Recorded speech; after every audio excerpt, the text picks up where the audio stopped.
लेकिन हम कह रहे हैं 20 बार राधा राधा बोला है, 20 बार बस जिंदगी में, ये उसके लिए भारी हो जाएगा, ये हिसाब में भारी हो जाएगा। ये बहुत चिंतन की भी बात आपको कह रहे हैं। बड़े बड़े साधनों को नष्ट करने के लिए एक अपराध काफी, किए सुकृत बहुत जन्म के क्षण में दाने खोए। लेकिन नाम जापक हो, अगर आपसे वैष्णव अपराध बन गया तो नाम रुक जाएगा, नाम का प्रताप नष्ट होने वाला नहीं। आपको दंड मिलेगा, आप अपराध किए उसका दंड मिलेगा, पर फिर जैसे 100 नाम में आप रुक गए तो अपराध बन गए आपसे, तो आपको दंड मिलेगा। और फिर आपका जब नाम जब शुरू होगा तो 101 से शुरू होगा, 99 से नहीं। ये नाम की महिमा अमोघ है, ये किसी भी साधन में नहीं है। जैसे आप 50 वर्ष ब्रह्मचर्य रहे और आपका मन कुसंग से बिगड़ गया और आप भ्रष्ट हो गए, तो आपके हाथ कुछ नहीं लगा, ब्रह्मचर्य का कुछ नहीं लगा, सब गया। आप फलाहार रहे, आपसे अपराध कुछ नहीं, उसका सुकृत मिलेगा। खुद तीर्थ याटन के सब सुकृत नष्ट हो जाएंगे, बड़ा स्वाध्याय के अपराध सब नष्ट हो जाएंगे, नाम नहीं नष्ट होगा। ये हम बहुत शोध के कह रहे हैं, इसीलिए नाम के बराबर कोई साधन नहीं रखा गया है। भाव से, कुभाव से, अनख से, आलस से, जैसे बने राधा राधा राधा राधा राधा राधा राधा, हरि अधीन हो जाएंगे।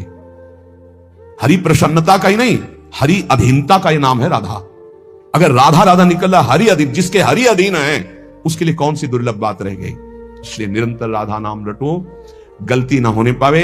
अगर गलती हो जाए कोई तो निराश मत हो, नाम ही प्रायश्चित है, नाम जपो और आगे बढ़ो। उसके चिंतन में, क्रिया में तो समय नष्ट किया, उसके चिंतन में समय नष्ट मत करो। राधा राधा राधा वो भस्म हो जाएगा, आगे बढ़ो। नाम का आश्रय लेकर पाप का बढ़ावा मत दीजिए, नाम का आश्रय भगवत प्रेम के लिए। पर यदि कोई गलती हो जाती तो कोई और प्रायश्चित करने की जरूरत नहीं, नाम ही उसको भस्म। बस एक बात मान लो, हमारे माई श्यामा जी को राज मान लो, फिर आप जान जाओगे और देख लोगे इस मंत्र का क्या प्रभाव है।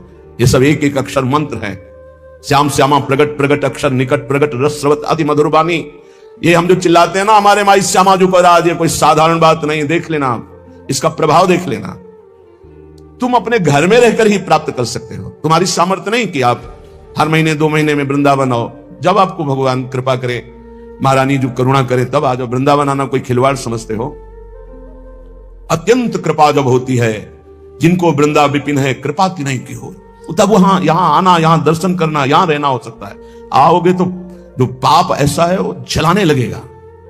कोई विरला ऐसा है जो सीधाम वृंदावन में निर्दोष दृष्टि करके भगवत भाव में डूबता है। नहीं, ये राजधानी है, यहां सैनिक नहीं, यहां सुभट है, सेनापति यहां है। यह सर्वत्र काम प्रहार करता है, लेकिन यहां स्वयं काम मौजूद है। क्रोध यहां मौजूद, ये जैसे राष्ट्रपति भवन की विशेष सुरक्षा, ऐसे ये सब भगवत पार्षद है। काम क्रोध लोभ मोह मद मत्सर, इनका घेरा लगा हुआ है। ऐसे प्रवेश थोड़ी होता है चिदानंद वृंदावन धाम में। इन पर पूर्ण विजय प्राप्त वो श्यामाजू के गोरे चरणारविंद की ठसक से होती है। परम शीतल आश्रयामी, जब इन चरणों का आश्रय लेते इतनी शीतलता होती, काम आदि का कोई भी प्रभाव नहीं पड़ता। साधना करके भी इनको निष्प्रभावित नहीं कर पाया गया, और गोरे चरणारविंद की ठसक आते ही ये तिनके के समान हो गए। जो त्रिभुवन विजेता काम क्रोध लोभ है, ये तिनके के समान हो गए। सच्ची मानना, इन गोरे चरणारविंद का एक अद्भुत प्रताप है, जिनको स्वयं अखिल कोटि ब्रह्मांड नायक परात्परीश अपने वक्षा स्थल पर ऐसे प्रकट रखते हैं। हृदयर्पितम, हृदय में अर्पित ऐसे करते हैं। परम शीतलमाश्रयामी, लालजू के हृदय में उनका हम आश्रय लिए। करो मन श्यामाजू सो नेहा। और एक अंदर की बात तुम्हें बताते, हमारी श्री जी कभी किसी भी अपराध पर किसी के ऊपर गुस्सा नहीं होती।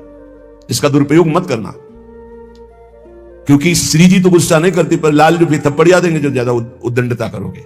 तिनकर काल रूप में भ्राता। अर्जुन पूछ रहे हैं, कौन हो प्रभु? ये आपका विकराल रूप, इतना विस्तार, मैं थर थर कांप रहा हूं, मेरी सामर्थ्य नहीं मैं देख सकता, इस समय मैं बढ़ा हुआ महाकाल हूं। भगवान बोल रहे, ये हैं इनके दूल्हा, श्यामाजू के दूल्हा हैं, और कोई दूसरे नहीं है। दूसरों ने कोई यही है, इनके सिवा कोई है नहीं।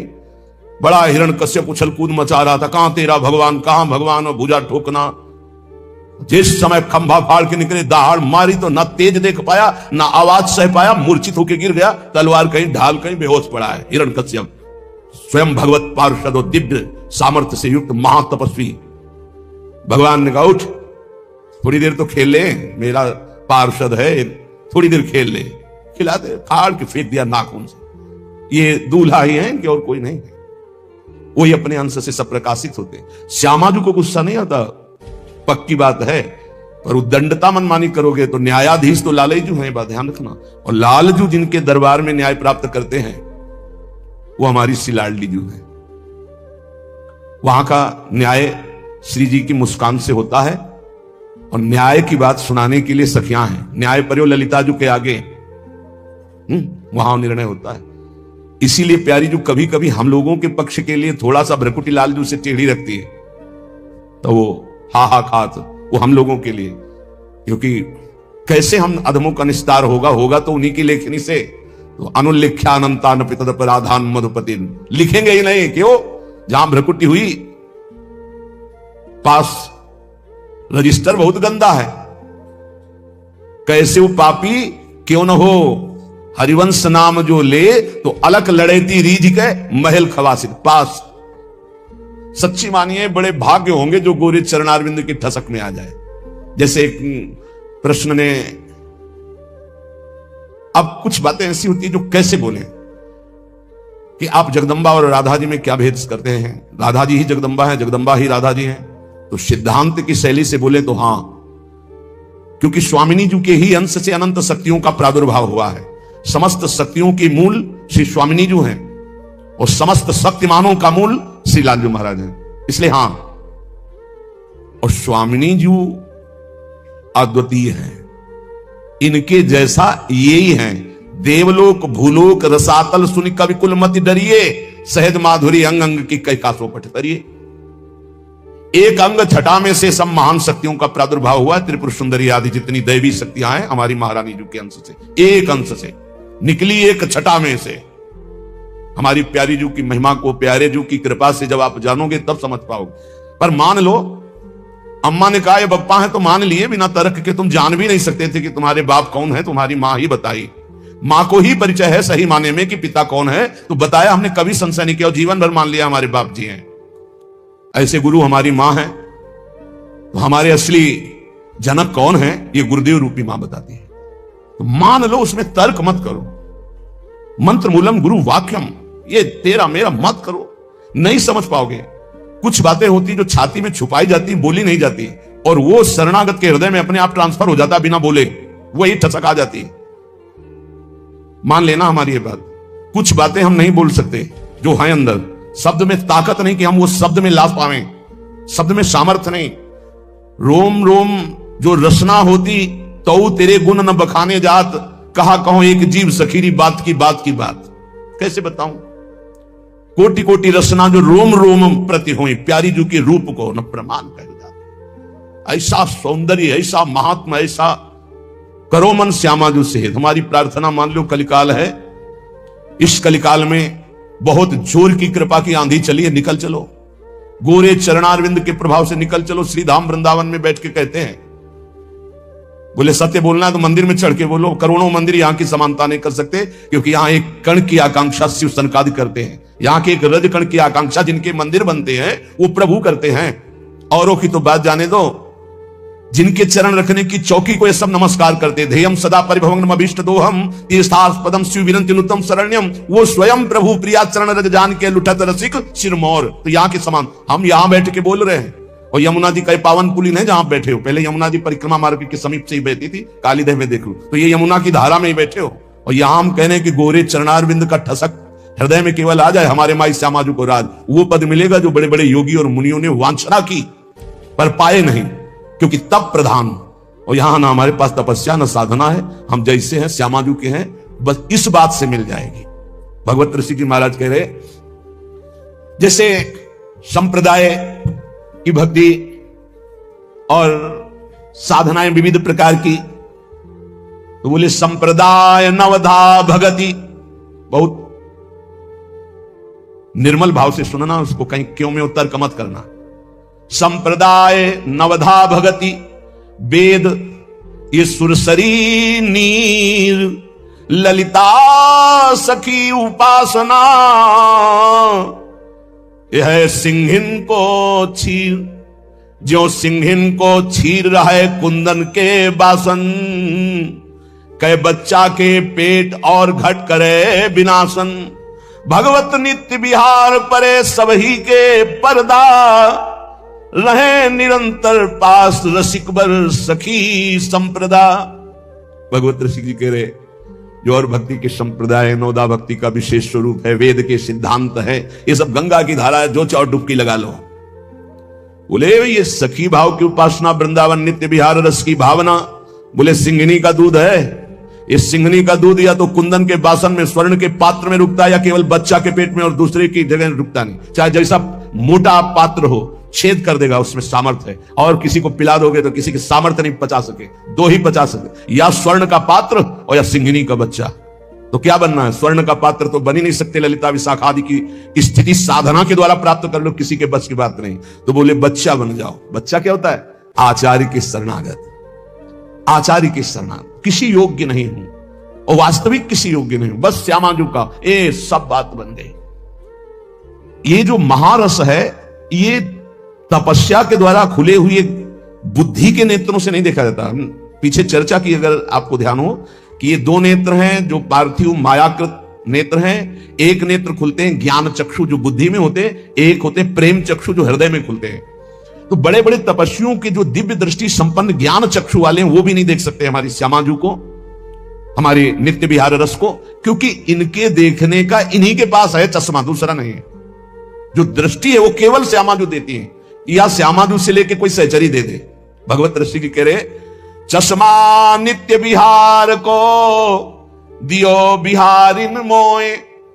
दाम बोलिए कितने का मिलता है चश्मा? हमको भी खरीदना है चश्मा नित्य विहार को। ऐसे चश्मा लगाओ, खुले नेत्र देखो प्रिया प्रीतम कैसे विहार करे। अनसन पर भुज दिए बिलोकत, हिंद बदन बिबियोर, करत पान रस मत परस्पर लोचन तसित चकोर। छूटी लटन लाल मन कर स्यो, ये आके चित चोर, परिरंभन चुंबन मिली गावत, सुरमंदर कल घोर। ये गा तो गए इतना, लेकिन देख करके इतना नहीं गा सकते। जब वो गान करते हैं युगल सरकार मिलकर, कौन ऐसा है जो होश में बना रहे? प्रिया प्रीतम गान कर रहे हैं। हरे गावत सुंदरी हरि सरस धमार, पुलकित खगमृग बहत नवारी। यमुना का प्रवाह रुक जाता है, पंछी मौन व्रत धारण किए हुए मुनियों की तरह वो चश्मा से दिखाई देता है। और ये चश्मा की दुकान में नहीं मिलता है, श्यामाजू से मिलता है। और श्यामाजू से जो चश्मा लेने की भेंट है वो रसिक जन लेते हैं, और रसिक जन जो भेंट लेते हैं वो अनन्यता होती है। वो अनन्यता का स्वरूप है हमारे माई श्यामाजू को राज। एक दिन बोला था कि निकुंज जाने का पास है, आपके पास है, तो सबको बताया था कि क्या पास है? ये ठसक है हमारे माई श्यामाजू को राज, यही पास है, इसी पास में चश्मा मिल जाएगा। पर नीचे वाली पंक्ति में देखना है, जाके अधीन सराय सावरो या ब्रज को सिरता दिए, तो हमारी श्यामाजू की महिमा की बात। लेकिन जिस प्रकार अनन्यता चाहिए उपासक में, इसके नीचे जो लिखा है, यह जोरी अविचल वृंदावन ना ही नान सुकाद, ये शर्त है कि लुभायमान प्रकृति, लुभायमान दिव्यताएं आपके सामने आएंगे, आपको स्वीकार नहीं करना श्यामाजू के चरणारविंद के सिवा, तब ये चश्मा मिलता है नित्य विहार का। कहां लगता है?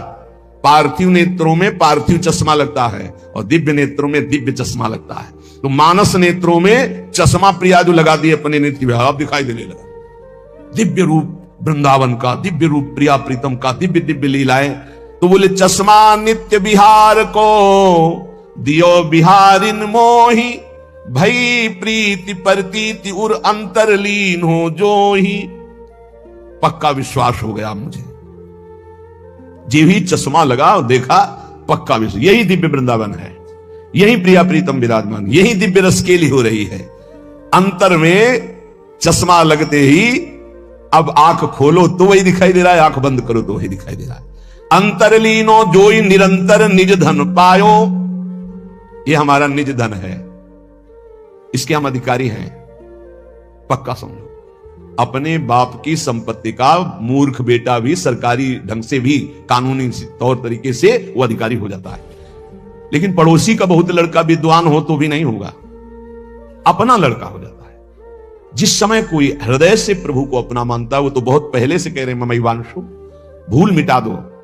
यही भूल मिटाने के लिए सत्संग है, यही भूल मिटाने के लिए शास्त्र है, यही भूल मिटाने के लिए संत महात्मा गुरुजन भ्रमण करते हुए जगत को अपनी वाणी के द्वारा पावन करते हैं। यहां प्रभु के सिवा कोई नहीं है।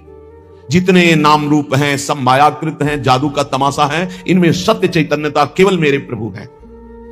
ये पक्की बात समझ लो। जहां ये बात समझ में आई, तुम्हारा मन सर्वत्र से हटा और प्रभु की तरफ अनन्य भाव से गया, तो अंतरलीन हो जो ही निरंतर निज धन पायो। खुल गया दरवाजा, जो पीछे अभी कह रहे थे, जो ही वो दरवाजा खुलेगा माला माल हो जाओगे। निज धन पायो, परमानंद स्वरूप, प्रेमानंद स्वरूप, अपने स्वरूप का, अपने आराध्य देव का जो रसास्वादन होने लगा। सुख नारद रस रीति प्रगट परिपूर्ण ससमा, प्रेम पीयूष न श्रवय भाव रूपी बिनु चश्मा। श्री सुखदेव जी, श्री नारद जी, श्री सनत कुमार आदि और वेद शास्त्र, इन सब में जिनकी महिमा नेति नेति कह कह गायन की है, गायन की गई है, उसी को भगवत रसिक जी कहते हैं। श्यामा जी ने हमें प्रेम दृष्टि दी तो हम उसे देख रहे हैं, उसका स्वाद ले रहे हैं। विशुद्ध भाव दृष्टि प्रियाजू की कृपा से प्राप्त होती है और ये कृपा रसिकों से मिलती है। कहो कृपा उपजय के भांति, तो रसिकन संग फिरो दिन राती। और रसिकों की कृपा से श्यामा जी की अनन्यता आती है और अनन्यता से ये दृष्टि प्राप्त होती है। और जब ये दृष्टि प्राप्त होती है तो घर बैठे नित्य विहार रस देखो हजारों किलोमीटर दूर से। इसीलिए कह रहे, करो मन श्यामा जू सो नेहा, रहो तुम बैठे निज गेहा, रहो कहूं में। बात ये समझ लो, कहीं भी रहो, कोई पकड़े ना ही पला, कोई पल्लू नहीं पकड़ सकता तुम्हारा, कोई अपमान नहीं कर सकता। ध्यान रखना, गृह कानन में रहो कहूं भी, तुम्हारी रुचि, चाहे कानन वृंदावन में रहो या किसी और वन में रहो या अपने घर में रहो, गृह कानन में रहो कहूं भी, कोई पकड़े ना ही पला। ऐसा कोई दो शीश वाला पैदा नहीं हुआ कि अगर भगवान की इच्छा और भगवान की जन की इच्छा एक हो गई है तब तो स्वीकृत है, जो चाहो जैसे चाहो खेलो। और अगर उनकी इच्छा नहीं तो सीम की चाप सके को तासु, बड़ रखवार रमापति जासु। भगवान जिसकी रक्षा करते उसका कोई बाल बांका भी नहीं कर सकता। हाँ, प्रभु की इच्छा और भक्त की इच्छा दोनों मिल जाएं और स्वीकृति हो गई, अब खेल खेलो, कोई बात नहीं, तेरा किया मीठा लागे, अब वो बात अलग हो गई। ऐसे कोई नहीं। तो कह रहे, लगा है दांव या देहा, न जाने योनि फिर के हा। बढ़िया दाव लग गया है, मानो देह मिल गई है, अब भगवत प्राप्ति कर लो। पता नहीं आगे कौन सी योनि में जाना पड़े, पता नहीं। बड़ा आश्चर्य होता है, बहुत जन्म व्यतीत हो गए इन्हीं भोगों को भोगते, फिर भी ये नीच मन उन्हीं भोगों में जाता है, श्यामाजू की तरफ नहीं जा रहा, नाम में निरंतर नहीं लग रहा। भोग चिंतन निरंतर करने के लिए राजी है। प्रपंच देखते देखते आंखें खराब हो गई, चश्मा लगाने लगे, नंबर बदलने लगे, फिर भी प्रपंच देखना अच्छा लगता है। ये नहीं कि थोड़ी देर प्रपंचातीत चिंतन करने के लिए हमारे नेत्र मूंद जाए। सच्चिदानंद का चिंतन करते हुए आनंद में उमगे, होश में हो जाओ। ये मानव देह ही ऐसी है जिसमें आप अपना कल्याण कर सकते हैं, सुख सामग्री एकत्रित कर सकते हैं। नाम जप, ठाकुर सेवा, संत सेवा, गौ सेवा, चराचर जगत की सेवा की भावना, परहित सरिस धर्म नहीं भाई, ये इकट्ठा करने आए हो, भगवत प्राप्ति करने आए हो, तो यहाँ पाप इकट्ठा कर रहा है। मन कितना नीच है, भोग चिंतन कर रहा है, दूसरों को दुख दे रहा है, छलिया दूसरों के साथ छल कर रहा है। तो कह रहे ना जाने योनि फिर केहा, कौन सी योनि मिलेगी पता नहीं। इसलिए चतुर्जग में बड़ो कहिए, जो श्यामा श्याम के रंग रंगिए, वही चतुर है इस संसार में। गोस्वामी तुलसीदास जी कह रहे, चतुर कौन? तो रामई भजई ते चतुर नर। क्या चतुरता? संसार में रहते हुए, संसार के कार्य करते हुए, संसारी पुरुष जैसा बर्ताव करते हुए, अंदर ही अंदर राधा राधा राधा राधा, परम चतुरता। बचा ले गए अपने आप को, कोई प्रपंच आपको बांध नहीं पाएगा। राधा नाम चल रहा है, हर बात दिलीत होती चली जाएगी, मन निर्मल होता चला जाएगा। ताप तन मन की जो सहिए, देखो कैसे भजन बचाना है। सुख आ रहा है तो फूलो मत, दुख आ रहा है तो भूलो मत प्रभु को। गंभीर रहो, प्रभु से भी प्रार्थना मत करो दुख मिटा दो, नहीं, जो दुख आएगा सहने की सामर्थ्य दो। हमें आपसे सिर्फ आपका भजन चाहिए, मैं आपको भूलू नहीं, निरंतर आपका सुमिरन चलता रहे, बस इससे जो लाभ मिलेगा। वो प्रार्थना करते हैं कि हमारा ये दुख मिटा दो, फिर दूसरा दुख आएगा। ये कब तक भिखमंगापना चलता रहेगा? कभी तो हम मांगना बंद करें, हम सहेंगे आपका सुमिरन करते हुए, हमारी चित्तवृत्ति आपके सुमिरन में हो। ये हम आपको अपने अनुभव की बात कहते हैं। अगर प्रभु का, श्यामाजू का सुमिरन चल रहा है तो बड़े से बड़ा कष्ट कुछ नहीं बिगाड़ पाएगा। ये हमारी बात समझ लेना। नहीं किसी को केवल सूचना दे दी जाए रिपोर्ट में कि तुम्हारी किडनी फेल होने जा रही, फिर उसकी फोटो खींच लेना और प्रेमानंद की फोटो खींच के मिला लेना। ये बात समझ, ये हम अहंकार वाली बात नहीं कहते, ये श्यामाजू के चरणों के चिंतन में चित्तवृत्ति गुरु कृपा से लगने की बात को कहते। प्रभु से ये मत मांगो कि मेरा दुख मिटा दो, सैकड़ों दुख है, कब तक गिराते रहेंगे। दुख की जड़ें मिट जाए तो क्या? आपका चिंतन। हमारे रसिकों ने क्या मांगा? बिसरी हो ना बिसारी हो, यही दान मुहि देहु, श्री हरिवंश की लाडली मोहि अपनी करी ले। हे लाडली युगल सरकार, हे लाडली जू, मुझे अपना निज जन जान करके निरंतर स्मृति प्रदान करो। मैं आपकी स्मृति में डूबा रहूं और आप भी कभी कभी याद कर लें, मेरा निज जन है बस। अगर स्मृति चल रही है तो वो आनंद रहता है जो रोग कभी दुख दे ही नहीं सकता। किसी भी रोग में इतनी दुख देने की सामर्थ्य नहीं है जितनी श्यामाजू के चरणों के आश्रय से सुख समुद्र का उफान आता है। ये फेन बुदबुदा की तरह रोग के दुख इधर उधर लहराते रहते, कुछ फर्क नहीं पड़ता। अरे बोले तुम तो जाके जाए ना, पांव बिवाई वो का जाने पीर पर आई, प्रवचन कर रहे हो, कष्ट होता तो पता चलता नहीं। लोग कह देते कि प्रवचन करना सरल है, कष्ट होता तो पता चलता। तो सच्ची कहते हैं जितने तुम बैठे हो इतने में हमें लगता है किसी की दोनों किडनी फेल नहीं होंगी, नहीं होंगी, नहीं ऐसे नहीं बैठ सकते जैसे बैठे हो। श्यामाजू की कृपा से 1 बजे से चल रही दिनचर्या और 10:15 बजे तक ऐसी ही दिनचर्या चलेगी गुरुजी तक, ऐसे फिर कुछ प्रसाद। ये किडनी से नहीं चल रहा, ये श्री जी की कृपा से चल रहा है। और वो कृपा आप सब पे भी है, केवल श्यामाजू के चरणों का आश्रय के चिंतन में रहो। इसलिए हम कहते हैं कोई कष्ट आए तो ये मत मांगो कि श्यामाजू कष्ट मिटा दो, घाटे में रहोगे। श्यामाजू हमारा चिंतन आपका हो तो कष्ट ही अनुभव में नहीं आएगा। भोरी सखी की ऐसी स्थिति थी जो आप स्वीकार ही नहीं कर पाओगे कि क्या ऐसा होता भी है क्या। पिचकारी राधा वल्लभ लाल जी की सीधे कान में गई, ऐसे दर्शन कर सीधे कान, पर्दा फाड़ के रंग अंदर चला गया। और वो अकिंचन महापुरुष, कभी किसी से कोई संपर्क नहीं, हा प्रियाजू हा स्वामिनी, बस निरंतर तन मन के बिछुरे नहीं, चाह बढ़े दिन रैन, कबो संजोग न मा नहीं देखें भरी भरी नैन। अब वो पानी वहां सड़ा, कीड़े पड़े, कान में एक चींटी छोड़ के देखो कैसा होता है। आपको अगर नृत्य ना आता हो ना और कान में चींटी छोड़ दे, अपने आप आ जाएगा नृत्य, तो अपने आप नाचना शुरू हो जाएगा। और उनके कान में कीड़ा पड़ गया। सेवा कुंज में दर्शन करने आते राधा वल्लभ जी के दर्शन, तो कीड़ा ऐसे, अरे बाबा आपके तो कीड़ा। उस समय यहां वृंदावन में ऐसी कोई व्यवस्था विशेष नहीं थी, तो मथुरा ले जाओ उनका नहीं। जब बहुत प्रार्थना की गई, गुरुजनों ने आचार्य जनों ने आदेश किया ना बाबा तुम्हें जाना पड़ेगा, जैसी श्री जी की इच्छा। अस्पताल गए तो उनका इसका तो ऑपरेशन होगा, तो आपको बेहोश करके फिर इसका, तुमको बेहोश करने की जरूरत नहीं, बेहोश की दवा हमारे पास है, तुम 30 मिनट पहले बता देना कि ये आपको 30 मिनट बाद ऑपरेशन आपका होगा, बस वो हमारे पास दवा है बेहोश की, हम बेहोश हो जाएंगे, तुम्हें बेहोश का। अरे बोले बाबा बातों से नहीं होता, जब कान का ऑपरेशन, उनका आप आना 30 मिनट पहले बता देना। आए बोले बाबा 30 मिनट बाद ऑपरेशन होगा। नमो नमो जय श्री हरिवंश, नमो नमो जय श्री हरि, श्री हरि श्री हरि श्री।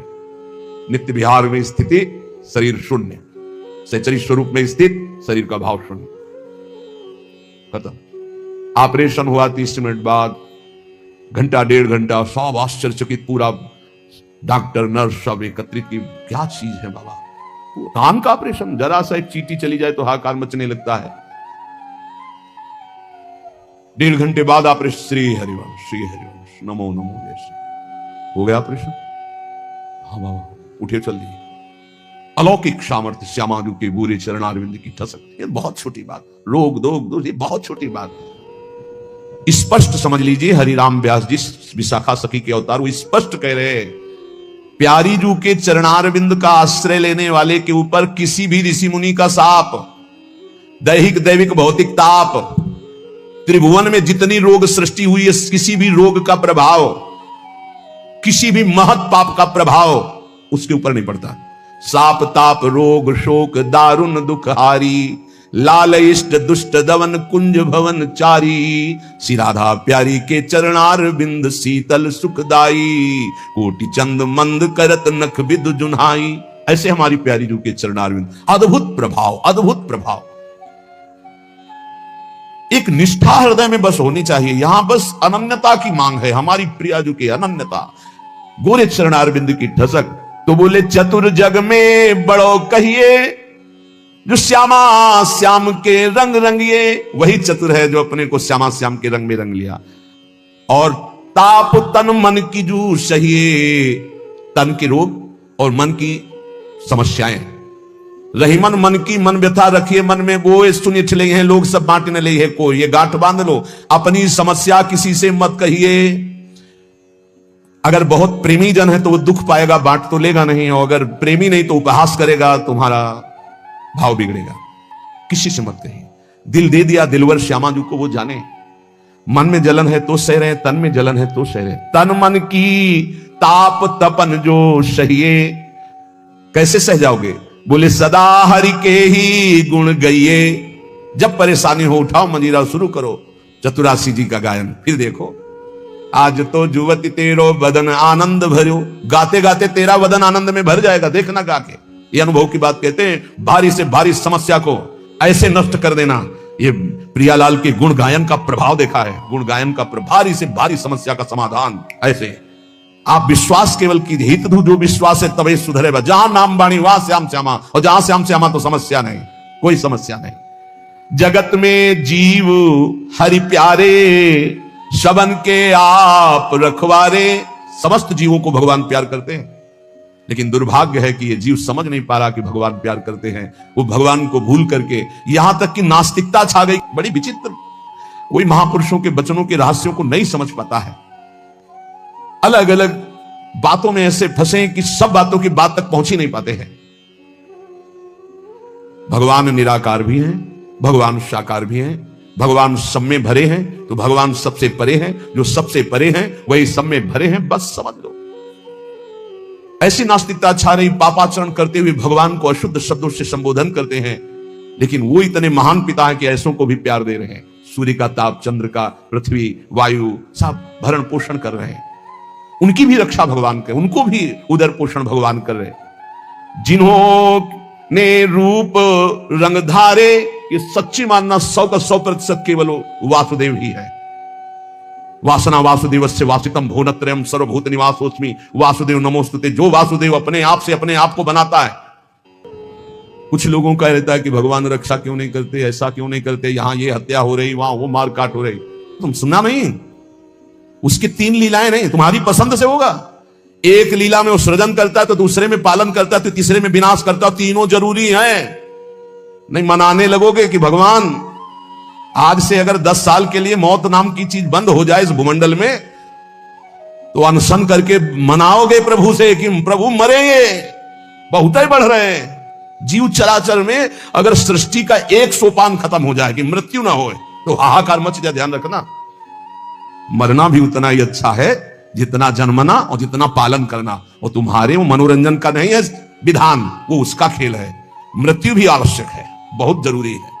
विनाश भी जरूरी है। जैसे सृजन जरूरी है, वैसे पालन जरूरी है, वैसे विनाश जरूरी है। नहीं बताओ, कैंसर हो गया, वो सड़ रहा है, मार परेशान है, बोले मरना नहीं है, अब तो उसकी बड़ी समस्या है। अरे मरेगा तो नया शरीर प्राप्त करेगा। कोई प्यार नहीं करता, कोई प्यार नहीं करता। जिस दिन तुम बिस्तर में लग जाओगे, सब प्रार्थना करेंगे जल चढ़ा के भगवान से, इनको उठा लो। और अगर थोड़ा भी काम लायक हो फिर भगवान को कोसेंगे, वैसे भगवान को मनाएंगे। मृत्यु भी बहुत जरूरी है, सच्ची मानना। तुमसे हृदय से बात कहते हैं, मृत्यु बहुत जरूरी है। आप अज्ञान के कारण बुरा मानते हैं कि भगवान ऐसा। भगवान का 3 खेल हो रहा है। पहले पागलपन छोड़िए और खेल को समझिए। वो अपने आप से अपने आप को रच रहा है, अपने आप से अपने आप का पालन कर रहा है, और अपने आप से अपने आप का अंतर ध्यान लीला, जिसे विनाश लीला कहते हैं, उसी में वो 3 रूप धारण किए। ब्रह्मा रूप से सृजन कर रहे हैं, विष्णु हरि रूप से पालन कर रहे हैं, तो शिव रूप से संहार कर रहे हैं। वही उन्हीं का खेल है। संहार भी उतना ही महत्वपूर्ण है जितना पालन और सृजन महत्वपूर्ण है। और वो किसी और का नहीं कर रहा है, वो अपने आप से अपने आप का कर रहा है। तो बोले मुझे क्यों घसीट रहा है? क्योंकि तू अपने ब्रह्म में तू भी वही है। ये ना जानने के कारण तू अपने को। और सच्ची मानिए एक और आनंद की बात, कि ये सब विनाश का विनाश हो रहा है। जिसका सृजन हो रहा है उसी का पालन हो रहा है, उसी का विनाश हो रहा है। तेरा ना सृजन हुआ है, तू ब्रह्मा का बनाया हुआ नहीं है। ब्रह्मा का बनाया हुआ ये 3 शरीर है, स्थूल सूक्ष्म कारण। ब्रह्मा का बनाया हुआ ये 3 लोक। लेकिन ब्रह्मा को जिसने बनाया उसी का तू अंश है। तू कोई कृति नहीं है किसी की, तू किसी की कृति नहीं है। कृति में फंस गया है बस, इसलिए तू हाहाकार मचा रहा है। मैं बीमार, मैं मरा, मैं जवान, मैं सुंदर, मैं जन्मा। तू अजन्मा, नित्य, आनंद, अविनाशी। अब यही समझना है। सत्संग का मतलब यही समझ। एक बार समझ गए तो फिर रोना क्या, जब जाग गए तो फिर सोना क्या, समझ गए तो रोना क्या। मिट जाएगा ये जन्म जन्म का ऋण। तेरा विनाश करने में कोई भी समर्थ नहीं है, स्वयं भगवान भी, सुदर्शन भी। सुदर्शन भी कृति का विनाश करेगा, तेरा नहीं, क्योंकि तू किसी की रचना नहीं है। सुदर्शन जी भी रचना का विनाश करते हैं। बोले शिशुपाल की ये गर्दन कटी, शिशुपाल कटा क्या? जो शिशुपाल था अंदर, वो तो दिव्य तेजो में होकर श्री कृष्ण में समा गया। सुदर्शन जी ने स्पर्श भी नहीं किया उसका, क्योंकि जो सुदर्शन वही वो। सुदर्शन जी कुछ नहीं कर सकते उसका। किसका? मेरा। मेरा किसका? पांच भौतिक शरीर का नहीं, जो मैं स्वरूप है, जो मैं स्वरूप। इस संबोधन मायाकृत है मैं मेरा। जो स्वरूप है वो काल भी स्पर्श नहीं कर सकता उसका, उसका कभी विनाश नहीं हो सकता। किसका? बोले तेरा। तेरा कभी विनाश नहीं हो सकता। नैनम छिंदन्ति शस्त्राणि नैनम दहति पावका न चैनम क्लेदयन्ति आपो न शुष्यति मारुता। ए भाई, तू अजर है, तू अमर है, तू अविनाशी है, तू अजन्मा है, तू नित्य है, तू परमात्म स्वरूप है। जितना विनाश होता है वो सृजन का होता है, जितना सृजन होता है वो मायामय होता है, उसी का पालन होता है, उसी का विनाश होता है। तेरा ना सृजन है और ना तेरा पालन है और ना तेरा विनाश है, क्योंकि तुझे कुछ नहीं चाहिए, तू सच्चिदानंद है। और बोले भूख प्यास बढ़ना घटना, कल सुना था 6 धर्म शरीर के, भूख प्यास प्राणों का धर्म, तेरा धर्म तू तो अविनाशी अजन्मा। भाई इसी को जान गया तो फिर निहाल हो जाता है। अब उसी को भाव स्वरूप में हम सखा ले लेते हैं, दास ले लेते हैं, गोपी ले लेते हैं, सहचरी ले लेते हैं, कुछ नहीं लेते तो मुक्त हो जाते हैं। ये खेल समझो। सबन में दोष गुण मिश्रित। अब देखो, कई बार चर्चा की, बहुत ये सत्संग है एकदम नीर छीर का। बिना सोने में मिलावट किए गहना नहीं बन सकता। शुद्ध स्वर्ण का आकार नहीं दिया जा सकता। आकार देने के लिए मिलावट की जाती है कुछ, और फिर उसको गहना रूप दिया जाता है। तो ये जितना आप देख रहे हैं इसमें गुण दोष से रचना है शरीरों की, लेकिन जो इस शरीर के अंदर शरीर ही रह रहा है, भगवान का अंश, वो रचना नहीं है, इसलिए वो शुद्ध है और इसीलिए उसका कोई आकार नहीं है। समझिए समझिए, बहुत सुंदर, भगवत कृपा से एकदम बिल्कुल घी निकल रहा है। मिलावट से जो रचना हुई है वो ये है, और इसी का पालन हो रहा है, इसी का विनाश होगा। तू ना किसी की रचना, ना तेरे में कभी कोई मिलावट है, इसलिए तेरा कोई आकार नहीं। तू आकारों को स्वीकार करके फंस गया। बस इसी आकार का, आसक्ति का त्याग हो जाए तो तू जीवन मुक्त था है रहेगा। तू न कभी जन्मा न कभी मरेगा, ये पक्का 100%, चाहे भक्त हो चाहे ज्ञानी हो, कोई भी हो। देखो आगे वाली बात करें, विराजें आपको कहीं भी फिट कर लो, मैं को कहीं भी फिट कर लो। भगवान श्री कृष्ण कहते हैं जब सृष्टि नहीं थी तो मैं था, जब सृष्टि है तो मैं ही मैं हूं, जब सृष्टि नहीं रहेगी तो मैं ही रहूंगा। मैं, ठीक है, उसी को ज्ञानी जन बोल रहे हैं, मैं था, मैं हूं, मैं ही रहूंगा। तो परेशानी कौन सी बात है?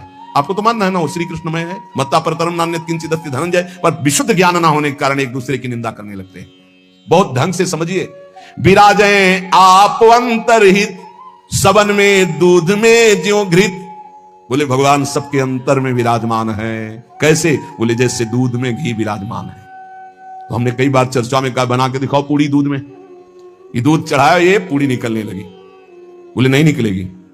बोले घी तो उसी में है। बोले हाँ, प्रक्रिया के द्वारा पहले निकालो। आप प्रक्रिया की, पहले दूध को गर्म किया, फिर उसको जमाया, फिर दही बनाया, फिर मंथन किया, फिर मक्खन निकाला, फिर उसको गर्म किया, तब जाके वो घी बना। अब पूड़ी निकाल लो घी में। ऐसे ही सब में परमात्मा है, प्रक्रिया है, साधना, गुरु शरणागति, उनके द्वारा दी हुई साधना, साधना का परिपक्व रूप, कहीं भी किसी भी तरह का उल्लंघन ना हो, जैसा कहा गया वैसा, तो स्वरूप रूपी घी निकल आएगा। परमानंद रूपी खूब पूड़ी तलो, अखंडानंद में डूबो, कोई परेशानी नहीं। हर आनंद की जड़ आप हैं। आप चाहे आप ऐसे बोलो, चाहे आप ऐसे बोलो, आप और आप में आप ही आप हैं। आप और आप में आप ही आप हैं। कई बार कहा कि मेहंदी लाली दिखाती है, मेहंदी लगाओ तो देखो हाथ लाल हो जाते हैं, और पूरे पौधे को चीर के देख लो, कहीं लाली हो तो मैं दिखाना।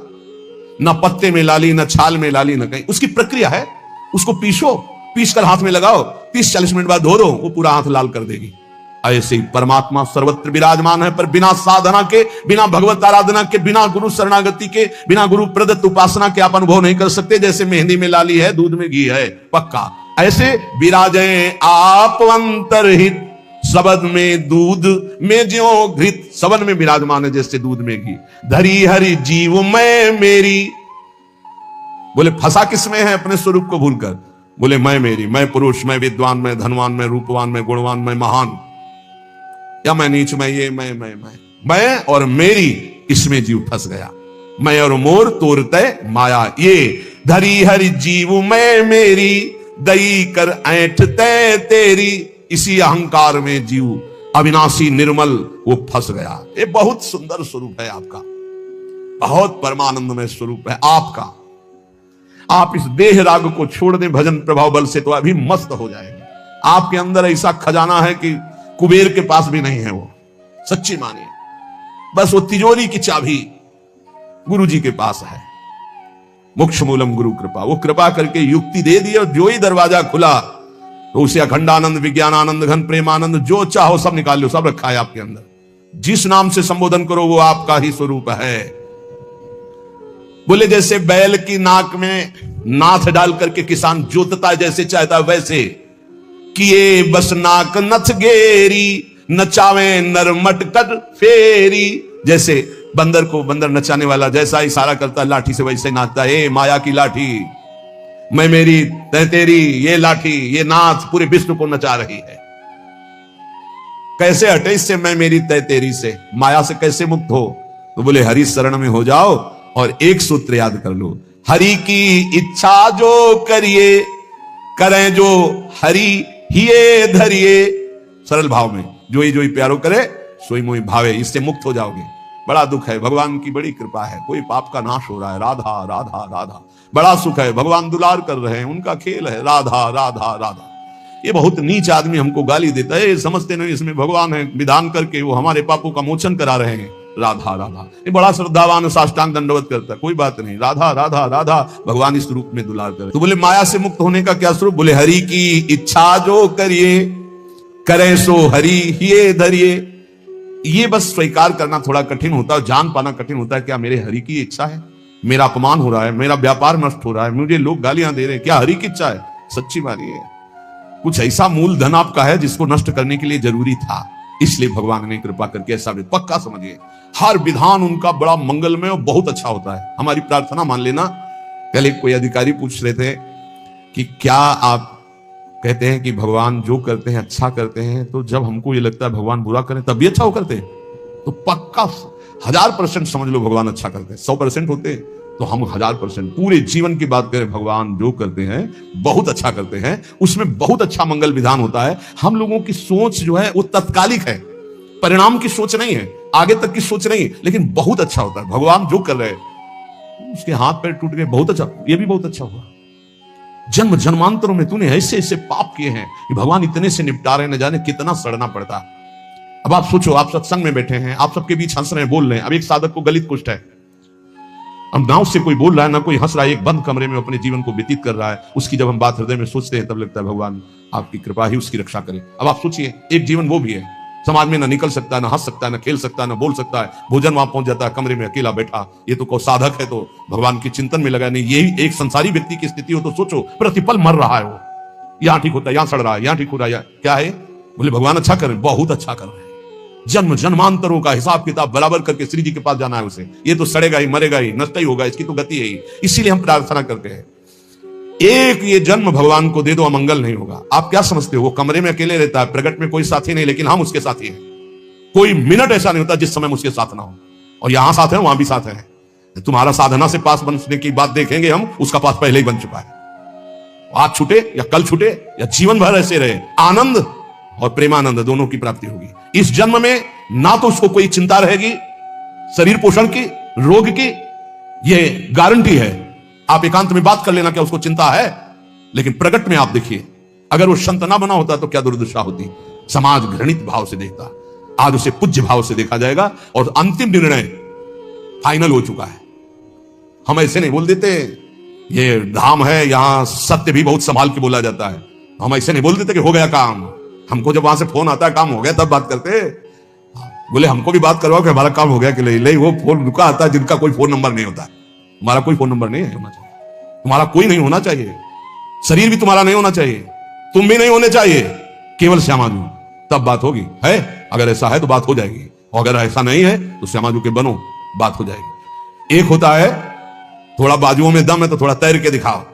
बोले नहीं मुझे तैरना नहीं तैरना पड़ेगा तुम्हें, क्योंकि तुम्हारे बाजू है, तुम सीखो तैरना। और एक है कि बाजू नहीं है तो बोले आओ हम तुम्हें गोद ले चलेंगे, तुम्हें तैरने की जरूरत ही नहीं है। हुई ना कृपा। जो जन्म जन्मांतरों में साधना से नहीं प्राप्त हो सकता उसकी गारंटी आचार्य प्रताप और इष्ट प्रताप है। जा मेरी महारानी जी के पास जाना, आज जा चाहे कल जा श्री जी के पास जा, निरंतर उनकी सेवा सुख में निमग्न रहे। बहुत कृपा। ये हम खोल के ना बताए ना आपको तो आपको लगेगा क्या कृपा है, बड़ा कष्ट पा रहा है। कोई कष्ट नहीं, कष्ट तुम्हें दिखाई दे रहा है, उसको साक्षी करके श्री जी से पूछ, उसको कसम खवा श्री जी की, बोल तेरे को कष्ट है तो जो बोले हमको लिख के बता देना आगे, लिखित हम सबको दिखा देंगे। हम अभी यहीं से सोच के कह रहे हैं पाई भर उसको फर्क नहीं, उससे बात करके देख लेना आप। क्यों? क्योंकि अब वो अपने आप में नहीं है, अब वो गुरु प्रताप में जी रहा है, वो इष्ट प्रताप में जी रहा है। तो सच्ची कहते हैं हरि की इच्छा जो करिए, करें सो हरि ही धरिए। हम खोल खोल के इसलिए सब बातें बता रहे कि आपको विश्वास हो जाए। जिस समय हमें विशेष कष्ट होता है उस समय हमारी प्यारी जू का इतना दुलार होता है कि अगर हम उस समय नाचने लगे तो थोड़ा पड़ेगा, इतना सुख होता है। जब बाहरी दुख हो रहा है, भारी कष्ट की स्थिति हो रही, तो अंदर से श्यामा जू का ऐसा सुख का रेला आता है, नाचने का मन होता है, अंदर से मन नाचता है आनंद में। तो मन ही को तो दुख हो रहा था, तन तो जड़ वस्तु है, यहां शून्य कर दो काट दो कोई फर्क नहीं पड़ेगा। यहां से मन की त्वगेंद्री से संबंध खत्म हो गया, उसे शून्य देश कहते हैं। और वो मन प्रियाजू के प्रेमानंद में मगन, तो क्या फर्क पड़ता है? मान लो मेरी बात, न मृत्यु का फर्क न किसी रोग का फर्क, बिल्कुल परमानंद की एक अद्भुत स्थिति, वो नाम जप और आश्रय। इसलिए चूको मत, दो बातों में दृढ़ रहो। हमारे माई श्यामाजू को राध ये आश्रय और राधा राधा राधा, तो हरि को कियो ना टरिए, श्यामाजू की शरण जग तरिए। करने वाले सब हरि हैं और महान तारने वाली हमारी प्रियाजू है, प्यारी जू को। तो एक बार किसी के लिए लालजू ने कहा प्रियाजू ये बहुत पापी है, ये आपके योग्य नहीं। तो कहा प्रियतम पापी का सो कहें, बहुत भोरी प्रियाजू। तो उन्होंने कहा जो अपराध करे है, अपराध का सो कहे हैं, जो आज्ञा उल्लंघन करे है, प्रतिकूल चले है, जो प्रतिकूल चले वो अपराधी हुए है ना। तो जो लालजू की तरफ पास प्रियाजू पास हो गए, जाओ निकुंज अनुलिख्या अलल ताल, यही इसी बल से तो हम ठसक से बोलते हैं और कैसे बोलते हैं। ये सच्ची बात, ने कहूं न रिस कहूं भूली हो न होत सकी, रहत प्रसन्न सदा ही, और लालन तेरे ही अधीन। मेरी बात बन गई, बस ये कैसे समझाऊं, कैसे बताऊं हृदय की बात कि अपने लोगों के ऊपर कृपा की वर्षा हो रही, बस पकड़ लो, क्यों में छोड़ दो, क्यों में छोड़ दो। जैसे डॉक्टर औषधि देता है, बड़ी श्रद्धा से लेके खाते हो, नकली है कि असली है कोई मतलब तुम्हें जानकारी से नहीं रहता। ये हरी वाली नहीं खाएंगे, पीली वाली टेबलेट खाएंगे क्योंकि पीली पसंद है, ऐसा भी नहीं कह सकते। जो दे वो खाओ। ऐसे ही गुरु संत महात्मा रसिक जनों की बात बिल्कुल श्रद्धा करके मान लो। हम ये नहीं कह श्रद्धा करके दे दो कुछ, बिल्कुल यहां ये शब्द नहीं, ये श्रद्धा करके ले लो। नाम शरणागति श्री जी का भाव हृदय में, हरि की अद्भुत ये कृपा, समझ के मौन ही रहना। जिस पर हरि की कृपा होती है तो कह रहे हैं वो जो तुम्हारे ऊपर कृपा, उसे मौन होकर के चुपचाप छुपा लेना। क्यों? क्योंकि कहने से फिर वो कृपा बिखर जाती है, 100-200 ग्राम वाली, 100-200 ग्राम। और कृपा समुद्र की कृपा, 10-20 टैंकर नहीं, 10-20 हजार टैंकर निकाल ले तो कोई फर्क पड़ेगा? तो हम श्यामाजू की कृपा से दहाड़ते रहते हैं। ये जो लिखा है समझ के मौन ही रहना, हम श्यामाजू रूपी कृपा बल से चल रहे। श्यामाजू का अगाध कृपा समुद्र है, इसमें फर्क नहीं पड़ने वाला। हरिवंश भरोसे भय निडर नित गर्जत हरिवंश बल, नित गर्जत हरिवंश, उनके बल से गरजते। मेरे बल से वृंदावन रानी करावे सोई बस करना, चरण की शरण में रहना, सबही में बुद्धि बल धरता, अशुभ सब नाम निज हरता, माधुरी तेरो है करता, सदा रे संग निज भरता। हमारा भरतार, हमारा प्रीतम सदैव हमारे साथ रहता है, हमारे में बुद्धि बल का आधान वही किए हुए है। इसलिए निरंतर श्यामाजू की शरण में रहना, हर समय हर स्थिति में ये अनुभव करते रहो मैं श्यामाजू की शरण में हूं। फिर आपसे सच्ची कहते हैं, ये ना समझो कि आराधना शब्द को नहीं जानते, साधना शब्द को नहीं जानते, ब्रह्म शब्द को नहीं जानते, वेदांत नहीं जानते या भगवान को नहीं जानते। ये सब जना करके उन्होंने तब श्यामाजू की शरण में भेजा, इसीलिए हम श्यामाजू श्यामाजू चिल्ला रहे हैं। ऐसा नहीं है कि ये हरि को नहीं जानते क्या, ये इनको नहीं जानते, नहीं नहीं, हरिजू ने ही कृपा करके श्यामाजू तक भेजा है।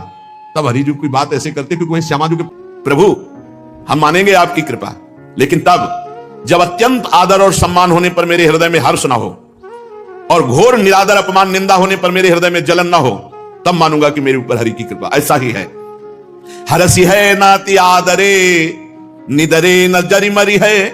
हानि लाभ दुख सुख सबय समुचित, हित अनहित कलि कुचाली परिहरि है। आहा, हानि हो जाए तो भी जय श्री हरि, लाभ हो जाए तो जय श्री हरि, सुख मिले तो श्री हरि, दुख मिले तो श्री हरि, भलाई बुराई सब में समान भाव, और कली की कुचाल कपट छल ये सर्वथा मन छोड़ दे, तभी मानूंगा कि नाथ ने मुझे अपना लिया है। ये स्थिति आनी चाहिए। आपके ऊपर भगवान की कृपा है, भगवान ने आपको अपना लिया है। इसका परिचय क्या? बोले जैसे स्वाभाविक विषयी मन विषयों का चिंतन करता है, ऐसे आपका चिंतन होने लगे। मान सम्मान होने पर हर्ष न हो, अपमान निंदा निरादर होने पर शोक न हो, हानि लाभ सुख दुख मान अपमान इन सब में समान चित्त की स्थिति रहे, तो मानूंगा कि नाथ आपने मुझे स्वीकार कर लिया है। जब कलयुग की कोई भी कुचाल हमारे हृदय पर अपना प्रभाव न डाल पावे। प्रभु गुण सुनि मन हरसि है, नीर नयन धरी है। जब आपकी चर्चा सुनकर आंसू आ जाए और कपोल आंसुओं से भींग जाए, तो तुलसीदास भयो राम को विश्वास, प्रेम लखी आनंद उमगी उर भरी है। तुलसीदास जी कहते तब हमारे हृदय में विश्वास हो जाएगा कि भगवान ने मुझे स्वीकार कर लिया, और प्रभु का प्रेम लख करके आनंद मगन होकर निर्भय हो जाऊंगा। और ये हे प्रभु आपकी तरफ से होगा।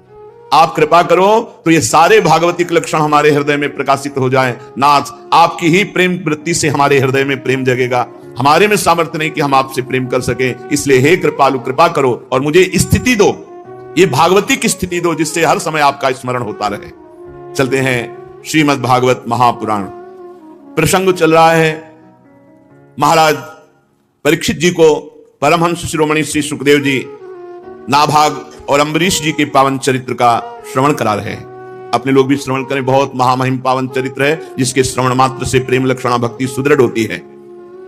परीक्षित मनुपुत्र नभग का पुत्र था नाभाग। ये दीर्घ काल ब्रह्मचर्य का पालन करके जब घर लौटे, तब तक भाइयों ने सब हिस्सा ले लिया था राज्य का। भाइयों ने नाभाग जी से कहा कि तुम्हारे हिस्से में तो संपत्ति कोई बची नहीं, पिताजी ने हम सबको बांट दिया क्योंकि तुम ब्रह्मचर्य धारण कर जंगलवास करते थे, तो अब संपत्ति रूप में केवल पिता है तुम्हारे पास। उन्होंने अपने भाइयों से पूछा कि पिता की सेवा के लिए कुछ हिस्सा? उन्होंने कहा वो तो हम सब लोगों ने आपस में बांट लिया है। नाभाग जी अपने पिता के पास जाकर कहा, पिताजी मेरे बड़े भाइयों ने हिस्से में मेरे को आपको दिया है। पिता ने कहा, बेटा उनकी बात मत मानो, देखो अगर उन्होंने मेरे को केवल हिस्से में दिया है और तुम्हारी श्रद्धा है कि पिता ही हमारी संपत्ति है, तो आज मैं तुम्हें ऐसा संपत्तिवान बनाऊंगा कि पुत्रों के पास भी संपत्ति नहीं। ये आंगिरस गोत्र के ब्राह्मण बहुत बड़ा यज्ञ कर रहे हैं और तुम मेरे विद्वान पुत्र हो। ये जे भी छठा दिन आता है तो ये पूर्व प्रारब्ध के अनुसार भूल कर बैठते हैं और यज्ञ पूर्ण रह जाती है। जाओ तुम छठे दिन बिल्कुल सावधान रहकर वेद मंत्र का उच्चारण कर देना, उनकी यज्ञ पूर्ण होगी।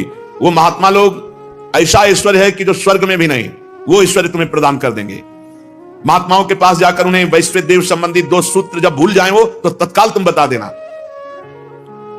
अपने पिता के आज्ञा अनुसार वो गए। आंगिरस गोत्री ब्राह्मण जो ही छठे दिन तो भूल जाते थे, तो ये अपने तपोबल से उस मंत्र 2 सूत्र जो भूल जाते थे जे भी पूर्ण किया, ते ही स्वर्ग से विमान आया आंगिरस गोत्री ब्राह्मणों के लिए। उन्होंने कहा कि यज्ञ का बचा हुआ शेष जितना धन है ये सब तुम लोग, हम तो स्वर्ग जा रहे हैं। नाभाग जी बड़े पिता की आज्ञा का पालन करने वाले महात्मा थे, वो हर्षित नहीं हुए। पर जे भी वो धन एकत्रित करने लगे तो उत्तर की दिशा से काले रंग के तेजस्वी पुरुष आए और कहा इस धन पर मेरा अधिकार है। नाभाग ने कहा नहीं, ऋषियों ने मुझे दिया है क्योंकि मैंने वैश्यदेव संबंधी 2 सूत्र बताए हैं। तो उन्होंने कहा नहीं, हमारे और आपका विवाद शांत होगा तुम्हारे पिता के ही हाथ से। जाओ अपने पिता से प्रश्न करो जाके, ये पूरी संपत्ति पर मेरा अधिकार है। तब नाभाग ने जाकर पिता से कहा कि पिताजी एक कोई तेजस्वी महापुरुष आए और उन्होंने कहा यज्ञ का बचा हुआ शेष भाग मेरे अधिकार में है, और आपसे पूछा कि न्याय कीजिए, तो आपने ही तो मुझे आज्ञा की थी, मैंने 2 सूत्र बताए उससे सारी संपत्ति पर मेरा अधिकार, पर वो तेजस्वी पुरुष कह रहे हैं मेरा अधिकार। तो पिता ने कहा हाँ बेटा, एक बार दक्ष प्रजापति के यज्ञ में ऋषि लोगों ने निश्चय किया था कि यज्ञ भूमि में जो कुछ बच रहेगा वो सब भगवान शंकर का हिस्सा है, इसलिए वो धन तो महादेव जी का ही है। भूल हो गई, जाओ उनके चरणों में प्रणाम करो और कहो कि तुम्हारा ही हिस्सा है। नाभाग ने जाकर के रुद्र भगवान को प्रणाम किया और कहा प्रभु यज्ञ भूमि की सभी वस्तुएं आपकी हैं, ऐसे मेरे पिता ने आज्ञा करी, मेरा अपराध क्षमा कीजिए। मैं आपसे सर झुकाकर प्रणाम करके अपने अपराध की क्षमा याचना मांगता हूं। भगवान रुद्र ने कहा तुम्हारे पिता ने धर्म के अनुकूल निर्णय दिया और तुमने बिल्कुल सत्य आकर मुझसे कहा तुम वेदों का अर्थ तो पहले से जानते हो, जाओ तुम्हें सनातन ब्रह्म तत्व का बोध हो जाए। ये भारी संपत्ति, जाओ तुम्हें सनातन ब्रह्म तत्व का बोध हो जाए, और यज्ञ से बचा हुआ मेरा ये जो अंश है ये भी मैं तुम्हें देता हूं, इसे स्वीकार करो। इतना कहकर देवाधिदेव भगवान शंकर अंतर ध्यान हो गए। भाइयों ने चतुरता की थी, कोई भी संपत्ति नहीं दी थी, तुम्हारे हिस्से में पिता है, उन्होंने धर्म पूर्वक पिता को स्वीकार किया, तो भगवान शंकर का साक्षात्कार, ब्रह्म तत्व का बोध और अखंड संपत्ति प्राप्त हो गई। जो अपने माता पिता की सेवा का तिरस्कार पूर्वक, अनादर पूर्वक त्याग कर देते हैं, वो दुर्गति को प्राप्त होते हैं, चाहे जितना संपत्ति ले लो। और जो केवल माता पिता की सेवा की तरफ बुद्धि रखते हैं, उनका लोक परलोक सब बन जाता है। आज जो समाज में वयोवृद्ध माता पिता का तिरस्कार करते हैं, उन्हें होश में रहना चाहिए। ये शरीर चंद दिनों के लिए है, इससे परमार्थ कर लो, अध्यात्म कमा लो। अगर बूढ़े माता पिता को आपने अपशब्द कहे, मारवा पीटा, तिरस्कार किया, तो नरक में भी ठौर नहीं मिलती ऐसे पापियों को। इसलिए बहुत सावधान रहना चाहिए। माता पिता प्रसन्न हो जाए तो भगवान का साक्षात्कार हो जाए। आज महाराष्ट्र में भगवान जो खड़े आपको दर्शन देते हैं विठ्ठल भगवान के रूप में, अपने माता पिता का अनन्य भक्त श्री पुंडरीक जी महाराज, उन्हीं के कृपा प्रसाद से भगवान आज सबको दर्शन देते हैं। माता पिता भगवान का स्वरूप हैं। जो प्रातःकालीन एकाग्रचित से इस आख्यान का स्मरण करेगा, उसकी विपत्तियां नष्ट हो जाएंगी। नाभाग के पुत्र वे महान भक्त अम्बरीश जी महाराज, अद्वितीय भक्त, ये भगवान के बड़े प्रेमी एवं उदार धर्मात्मा महान पुरुष थे। ब्रह्म शाप कभी नहीं रोका जा सकता, और वो अम्बरीश का बाल बांका भी नहीं कर सका। राजा परीक्षित ने पूछा, भगवान मैं परम ज्ञानी राजर्षि अम्बरीश का पावन चरित्र सुनना चाहता हूं। ब्राह्मण ने क्रोधित होकर उन्हें शाप दे दिया। जो ब्रह्म शाप टाला नहीं जा सकता, वो भी उनका कुछ नहीं बिगाड़ सका। ये बड़े आश्चर्य की बात है। श्री सुखदेव जी ने कहा, अम्बरीशो महाभागः सप्तद्वीपवतीं महीम् अव्ययां च श्रियं लब्ध्वा विभवं चातुलं भुवि मेनेति दुर्लभं पुंसां सर्वं तत्स्वप्न संस्तुतं विद्वान विभव निर्वाणम तमो विशति यत्पुमान वासुदेवे भगवती तद्भक्तेषु च साधुषु प्राप्तो भावम परम विश्वम येनेदं लोष्टवत् स्मृतम्। श्री सुखदेव जी ने कहा, परीक्षित, अम्बरीश जी बड़े महान भाग्यवान भक्त थे। वैसे तो संपत्ति सातों द्वीपों की अचल संपत्ति, एक छत्र सम्राट, अतुलनीय ऐश्वर्य, ये प्राप्त था। यद्यपि ये साधारण मनुष्यों के लिए अत्यंत दुर्लभ है, फिर भी अम्बरीश जी इसे स्वप्न तुल्य समझते थे। कोई महत्ता नहीं थी चक्रवर्ती सम्राट पद का या सप्तद्वीप महिमंडल अधिपति का, कोई महत्व नहीं, स्वप्न तुल्य समझते थे।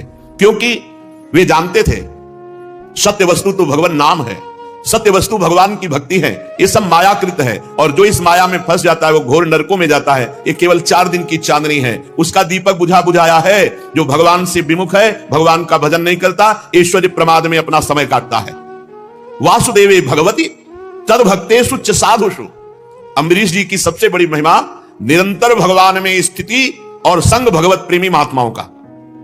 वासुदेवे भगवती और तद्भक्तेषु च साधुषु, तो प्राप्तो भावम परम विश्वम येनेदं लोष्टवत् स्मृतम्। ऐसा भाव प्राप्त हुआ था कि चक्रवर्ती सम्राट पद का ऐश्वर्य वैभव वो उनको माटी के ढेले के समान दिखाई देता था। ये सारी संपत्तियां मिट्टी के ढेले के समान स्वप्नवत अनुभव में आ रही थी। एकमात्र भगवान की भक्ति और भगवत प्रेमी महात्माओं का संग, इससे अम्बरीश जी की बड़ी ऊंची स्थिति थी। सा वै मनः कृष्ण पदारविंदयोर वचांसि वैकुंठ गुणानुवर्णने करौ हरेर मंदिर मार्जनादिषु श्रुतिम चकाराच्युत सत्कथोदय। अम्बरीश जी की क्या स्थिति थी? बोले स वै मनः कृष्ण पदारविंदयोर, अपने मन को अम्बरीश जी ने श्री कृष्ण चरणारविंद में सदा सदा के लिए समर्पित कर दिया था। मना स्थिति कृष्ण चरणारविंद, सावई मना कृष्ण पदारविंदयोर, ये स्थिति गोपीजनों की थी। मुरारी पादार्पित चित्त वृत्ति, एक एक वृत्ति कृष्ण चरणारविंद में समर्पित गोपीजनों की। ऐसे ही सावई मना कृष्ण पदारविंदयोर, भगवान श्री कृष्ण चंद्रजू के सांवले चरणारविंद में मन को डुबो दिया, वही सदा सदा के लिए मन विराजमान है। सावई मना कृष्ण पदारविंदयोर। और वचांसि वैकुंठ गुणानुवर्णने, ये नियम था अम्बरीश जी का, मौन नहीं तो वाणी से बिल्कुल कुछ अन्य वार्ता नहीं, भगवत वार्ता के सिवा। वाणी मौन और बोले तो भगवत चर, वचांसि वैकुंठ गुणानुवर्णने, भगवान की चर्चा, भगवान नाम कीर्तन, भगवत महिमा, भगवत रूप महिमा, लीला धाम गुण, इन्हीं की चर्चा, अन्यथा मौन। ये बहुत उत्तम स्थिति होती है। अपराधों से बचने के लिए मौन बहुत आवश्यक है, नहीं सबसे ज्यादा साधक से वाणी से अपराध बनता है। मन जहां इष्ट देव के चरणारविंद, वाणी मौन, या तो भगवत चर्चा नहीं तो शांत। इसलिए हरिवंश महाप्रभु ने इस पुटवाणी में आखिरी दोहे में कहा, रसना कटो जो अन रटो, निरखी अन फुटो नयन, श्रवण फुटो जो अन सुनो, श्री राधा जसबैन। जबान हमारी कट जाए अगर श्री जी की चर्चा के सिवा हम और जगह बोले, नेत्र हमारे फुट जाएं यदि हम प्रिया प्रीतम के सिवा और कुछ देखना चाहें, कान हमारे फुट जाएं यदि हम प्रिया प्रीतम की वार्ता के सिवा और कुछ सुनना चाहें। बोलना, देखना, सुनना, ये साधना में बहुत अधिकार रखते हैं। यदि ये अन्य बोलना, अन्य देखना, अन्य सुनना, तो फिर भक्ति का रंग नहीं आएगा। वचांसि वैकुंठ गुणानुवर्णने, वाणी से भगवत चर्चा, और करो हरेर मंदिर मार्जनादिश। ये बहुत बड़ी बात है। यहां अपने ठाकुर के मंदिर में पोछा लगाने में शर्म लगती है। ठाकुर जी को प्रसन्न करने के लिए काम वाले की जरूरत नहीं, आपके हाथ है। चक्रवर्ती सम्राट हैं, कितने दास दासियां होंगे विचार करो। लेकिन करो हरेर मंदिर मार्जनादिश, अपने हाथ से ठाकुर जी के पात्रों को धोना, अपने हाथ से ठाकुर जी के महल में पोछा लगाना, सोहनी लगाना, ये आचार्य स्वयं आकांक्षा करते हैं कि मुझे श्री जी की कुंज की सोहनी लगाने वाली बन, या सोहनी बन जाऊं। अपने हाथ से, बहुत सौभाग्य है जो अपने हाथ से ठाकुर सेवा करते हैं। इसका कोई ज्यादा महत्व नहीं कि मंदिर बनवा दिया, पुजारी रख दिया, आप मौज मस्ती विषयों में ले रहे हैं और रुपया हर महीने दे, तो ठाकुर जी आपको लाख गुना बढ़ा कर दे देंगे। लेकिन वो भक्ति या प्रीति या ठाकुर जी के दासत्व की बातें नहीं है, ये बातें नहीं। करो हरेर मंदिर मार्जनादिश, स्वयं अपने हाथ से ठाकुर जी के महल में सोहनी लगाना, ठाकुर जी के मंदिर में पोछा लगाना, स्वयं ठाकुर जी के पार्षद जो पात्र हैं उनका मार्जन करना, ये अम्बरीश जी करते थे। इसी के कारण उनको पता नहीं था, पर सुदर्शन चक्र सदैव सुरक्षा में रहता था। चक्रवर्ती सम्राट होकर अपने हाथों से दास्ता प्रभु की करते थे। श्रुतिम चकाराच्युत सत्कथोदय, अपने कानों को भगवान श्री कृष्ण की मंगलमयी कथा के श्रवण में लगा रखे। सुनेंगे तो भगवत चर्चा सुनेंगे, नहीं तो एकांतवास, किसी से कोई वार्ता नहीं। अन्य वार्ता प्रपंच का त्याग, तभी सुदृढ़ भक्ति होती है। मुकुंद लिंगालय दर्शने दृशौ तदभृत्य गात्र स्पर्शेंग संगमम, घ्राणम च तत्पाद सरोज सौरभे, श्रीमत्तुलस्या रसनाम तदर्पिते। आंखों से सिर्फ भगवान के श्री विग्रह के दर्शन या संत दर्शन, नेत्र संभाल के रखे, सहसा किसी को न देखे। अम्बरीश जी ऐसे, मुकुंद लिंगालय दर्शने दृशौ, नेत्रों से भगवान के मंदिर में विराजमान श्री विग्रह खूब छक के दर्शन करो, या भगवत प्रेमी महात्मा, ये भगवान का मंदिर है साक्षात, उनके दर्शन करो, और नहीं नेत्रों को बचा के रखो। असंग भावना की पुष्टता के लिए तदभृत्य गात्र स्पर्शेंग संगमम, केवल भगवान के भक्तों का ही स्पर्श, अन्यथा नहीं। तिनको प्रश्न कीजिए तजधि तुमको पास, जिनको प्रिया प्रीतम से मतलब नहीं, भगवत आराधना से मतलब नहीं, ऐसे का स्पर्श ना हो जाए, उसमें परवान होते हैं जो भगवत विमुक्ता प्रकट करते हैं। इसीलिए अम्बरीश जी तदभृत्य गात्र स्पर्शेंग संगमम, भगवत प्रेमी महात्माओं का स्पर्श, अन्यथा असंग, किसी का स्पर्श नहीं। घ्राणम च तत्पाद सरोज सौरभे, श्रीमत्तुलस्या रसनाम तदर्पिते। अगर हमें सुगंध लेनी है तो प्रभु का प्रसादी इत्र होगा, तो या श्री चरणों में चढ़ी हुई तुलसी, या प्रभु के पुष्पमाला, उसी को घ्राणेंद्री में, अन्यथा घ्राणेंद्री पतिव्रता की तरह केवल प्रसादी, अमनिया कभी नहीं। और रसना प्रभु को अर्पित किए हुए नैवेद्य का, प्रसाद का। और प्रसाद में कभी बुद्धि, पदार्थ बुद्धि ना आने पावे, अन्न बुद्धि ना आने पावे कि अरे आज तो एकादशी है, आज तो प्रसाद, ये अन्न है, आज अन्न हो गया तो कल प्रसाद हो जाएगा क्या। और जब प्रसाद है तो सिर्फ प्रसाद है। ये बड़े बड़े संत भगवान पधारे थे अभी 2-3 दिन के अंतराय में, उन्होंने एक प्रश्न रखा कि प्रसाद में चर्बी वाला घी लगाया गया था, हम लोग तो सब भ्रष्ट हो गए, तो हमारी शुद्धि कैसे होगी। तो हृदय से जो बात आई कि अगर प्रसाद पाया है तो अशुद्धि हो ही नहीं सकती, और अगर प्रसाद नहीं पाया तो फिर लड्डू पाया तो शुद्धि करो जाके। अगर प्रसाद शब्द है तो प्रसाद कभी अपवित्र नहीं होता। जब हमारे प्रभु ने पा लिया और हम प्रसाद भोगता है तो हम भ्रष्ट कैसे हो सकते हैं। प्रसाद कभी भ्रष्ट नहीं करता है, प्रसाद सिर्फ प्रसाद होता है, उसमें न अन्न बुद्धि, न पदार्थ बुद्धि, न जहर मिला दिया जाए तो भी क्या फर्क पड़ेगा। प्रसाद बुद्धि, मीरा जी को केवल एक शब्द कान में पड़ा, गिरधर का प्रसाद, पी गई हलाल विष, और बताया गया कि विष मत पियो, उन्होंने कहा नहीं ये प्रसाद है। प्रसाद शब्द जहां लग गया वो सब पूर्ण हो गया, वहां कहीं अपवित्रता नहीं। प्रसाद के बाद यदि शुद्धि करना तो भगवान के प्रसाद का अपमान है, पीछे भगवान जाने। जब भगवान की दृष्टि से होकर आ गया तो हमारे लिए वो महान पवित्र प्रसाद है। तो कह रहे हैं रसेंद्री में सिर्फ भगवत प्रसाद।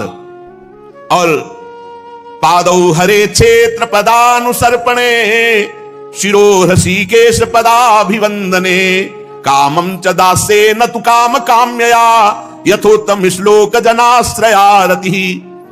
अम्बरीश जी अपने पैरों से भगवान के दर्शन करने की यात्रा, परिक्रमा, भगवान के धाम क्षेत्रों की यात्रा, इससे भक्ति पुष्ट होती है, हमारा जीवन पवित्र होता है।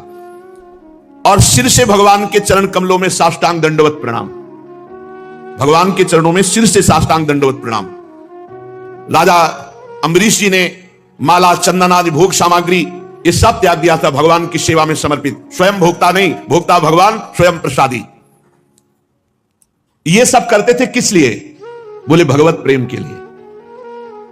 कामम च दासे न तो काम काम गया यथोत्तम श्लोक जनाश्रयारती। जो भगवान के प्रेमी भक्तों में प्रेम रहता है वही प्रेम प्राप्त करने के लिए अम्बरीश जी ऐसी दिनचर्या करते थे। उन्होंने सारे कर्म भगवान श्री कृष्ण के चरणों में इंद्रियातीत भगवान के प्रति सर्वात्मा सर्वस्वरूप समझ करके अपने जीवन को, अपने राज्य को, अपने सर्वस्व को भगवान को समर्पित कर दिया था और भगवत भक्तों की आज्ञा के अनुसार राज्य पालन करते थे। उन्होंने धर्म नाम के निर्जल देश में सरस्वती नदी के प्रवाह के सामने वशिष्ठ जी, असित जी, गौतम जी आदि महान आचार्यों द्वारा भगवान की बड़ी बड़ी दक्षिणा वाली अश्वमेध यज्ञ की, जिससे भगवान की आराधना बने। यज्ञ में देवताओं के साथ जब सदस्य और ऋत्विज बैठ जाते तो उनकी पलकें नहीं पड़ती। सुंदर वस्त्र, वैसा ही भगवान के भक्त अम्बरीश जी का सुंदर रूप देवताओं के समान दिखाई देते थे। उनकी प्रजा महात्माओं के द्वारा गाए हुए भगवान के उत्तम चरित्र श्रवण करने में समय लगाती और गान करने में। अम्बरीश जी का आदेश था पूरे राज्य में रोज प्रातः से सायं तक भगवान की सेवा होगी, नाम कीर्तन होगा, भगवत चर्चा होगी और जिसको जो आवश्यकता हो राज खजाने से ले जाए। लेकिन किसी भी घर में अगर धूप आरती और भगवत सेवा नहीं हुई वो दंड मुक्ताधिकारी माना जाएगा। तो पूरे राज्य में भगवत भक्ति छाई हुई थी। बड़े बड़े संत महात्माओं के पावन चरित्र गाए जाते, भगवान के पावन चरित्र गाए जाते और जब अम्बरीश जी निकलते तो सब उनका स्वागत भगवत नाम कीर्तन से, भगवत चर्चा से करते। तो देवताओं को भी अब स्वर्ग अच्छा नहीं लगता था। इतना अम्बरीश जी का राज्य महाभागवत स्वरूप हो गया था। वे अम्बरीश जी सदैव देखा करते उनके हृदय में हरि निरंतर विराजमान है भगवत चिंतन के प्रभाव से। इसलिए उन लोगों को भोग सामग्री भी हर्षित नहीं कर पाती जो बड़े बड़े सिद्धों के लिए दुर्लभ है। अम्बरीश जी के राज्य में किसी को कोई कामना नहीं थी, सब भगवदानंद में डूबे हुए थे। आत्मानंद के सामने अत्यंत तुच्छ है ये विषय। राजा अम्बरीश तपस्या और भक्ति योग के प्रभाव से भगवान को अधीन कर लिए थे। उनकी समस्त आसक्तियां भगवान में समर्पित थी। कितनी बड़ी बात है। घर, स्त्री, पुत्र, भाई, बंधु, बड़े बड़े हाथी, रथ, घोड़े, पैदल, चतुरंगिनी सेना, अक्षय रत्न, आभूषण, आयुध, समस्त वस्तुओं की जो कभी समाप्त ना होने वाली थी, सब के सब अम्बरीश जी के हृदय में कोई प्रभाव नहीं डाल पाए, कोई प्रभाव नहीं डाल पाए। एकमात्र श्री भगवान उनकी अनन्य प्रेममयी भक्ति से प्रसन्न होकर भगवान के नित्य पार्षद सुदर्शन चक्र सदैव गुप्त रूप से रहा करते थे अम्बरीश जी के पास, जो विरोधियों को भयभीत करने वाले और भगवत भक्तों की रक्षा करने वाले हैं। अम्बरीश जी को भी पता नहीं था कि सुदर्शन चक्र रक्षा में है। राजा अम्बरीश की पत्नी भी उन्हीं के समान धर्मशील, संसार से विरक्त एवं भक्ति परायण थी। एक बार उन्होंने अपनी पत्नी के साथ भगवान श्री कृष्ण की आराधना करने के लिए 1 वर्ष तक द्वादशी प्रधान एकादशी व्रत करने का नियम ग्रहण किया। व्रत की समाप्ति होने पर कार्तिक महीने में उन्होंने 3 रात का उपवास किया और एक दिन यमुना जी में स्नान करके मधुवन में भगवान श्री कृष्ण की पूजा की। उन्होंने महाभिषेक की विधि से सब प्रकार की सामग्री और संपत्ति द्वारा भगवान का अभिषेक किया। हृदय से तन्मय होकर वस्त्र, आभूषण, चंदन, माला, अर्घ आदि के द्वारा भगवान श्री कृष्ण की पूजा की। यद्यपि महाभाग्यवान ब्राह्मणों को इस पूजा की कोई आवश्यकता नहीं थी, स्वयं उनकी सारी कामनाएं अम्बरीश जी पूर्ण किए हुए थे, तथापि राजा अम्बरीश ने बड़े भक्ति भाव से उनका पूजन किया और ब्राह्मणों को स्वादिष्ट अत्यंत गुणकारी भोजन कराया और 60 करोड़ गौवें दान की। 60 करोड़ गौवें, और हर गौ के सींग पे स्वर्ण, खुर पे चांदी मढ़े हुए सुंदर सुंदर वस्त्र उन्हें उड़ा दिए गए थे। गौवें बड़ी सुशील, छोटी अवस्था की, देखने में सुंदर, बछड़े वाली, खूब दूध देने वाली, ऐसी 60 करोड़ गौवें ब्राह्मणों को दान की और साथ में दुहने की सामग्री और दुहने वाले सेवक दिए। जब ब्राह्मण कृतकृत्य हो गए तब राजा ने उनसे आज्ञा लेकर व्रत का पारण करने की तैयारी की। जे भी वो पारण करने के लिए आए उसी समय साप और वरदान देने में समर्थ दुर्वासा जी वहां आए अतिथि के रूप में। राजा अम्बरीश ने देखा कि दुर्वासा जी पधारे तो खड़े हो गए, आसन दिया, बैठाया और अतिथि रूप में उनकी पूजा की, चरणों में प्रणाम किया और कहा, महाराज अभी अभी पारण का समय है, चलो भोजन प्रसाद पालो। दुर्वासा जी ने अम्बरीश की प्रार्थना स्वीकार कर ली और कहा, अभी मैं यमुना जी जा रहा हूं, अपना नित्य कर्म करके आऊंगा, फिर प्रसाद पाऊंगा। दुर्वासा जी ने ऐसा कहकर यमुना के जल में स्नान करने के लिए प्रवेश हुए। अब वो ध्यानस्थ भगवान का ध्यान नहीं कर रहे, अम्बरीश जी का ध्यान कर रहे कि कब ये त्रुटि करे हम इनको दंड दें। इधर द्वादशी केवल घड़ी भर शेष रह गई थी। धर्मज्ञ अम्बरीश जी ने धर्म संकट में पड़कर ब्रह्म ऋषियों से परामर्श किया। उन्होंने कहा, ब्राह्मण देवताओं, ब्राह्मण को बिना भोजन कराए स्वयं खा लेना, निमंत्रण दे देने पर उसको पवाओ नहीं हो, पालो तो महान पाप लगता है। और द्वादशी रहते पारण न करना, यह भी दोष है। इसलिए इस समय जैसा करने में मेरी भलाई हो, मुझे पाप न लगे, ऐसा काम करना चाहिए। आप लोग हमें आदेश कीजिए। तब ब्रह्म ऋषियों ने विचार करके कहा कि श्रुतियों में ऐसा कहा गया है कि भगवान का चरणामृत पी लेना, ये पारायण भी हो जाएगा और अतिथि का अपमान भी नहीं होगा, इसलिए आप भगवान के चरणामृत से पारायण कर लीजिए। ऐसा निश्चय करके मन ही मन भगवान का चिंतन करते हुए राजर्षि अम्बरीश जी ने भगवान का चरणोदक पान किया। और दुर्वासा जी उधर ध्यान में देख ही रहे थे कि कोई हरकत ऐसी करें जो हम इनको दंड दें। बात यह थी कि भगवान की सभा में एक सत्र में यह हुआ कि इस समय त्रिभुवन में सबसे महान भक्त कौन है, तो अम्बरीश जी की चर्चा हुई। वहां दुर्वासा जी भी बैठे थे।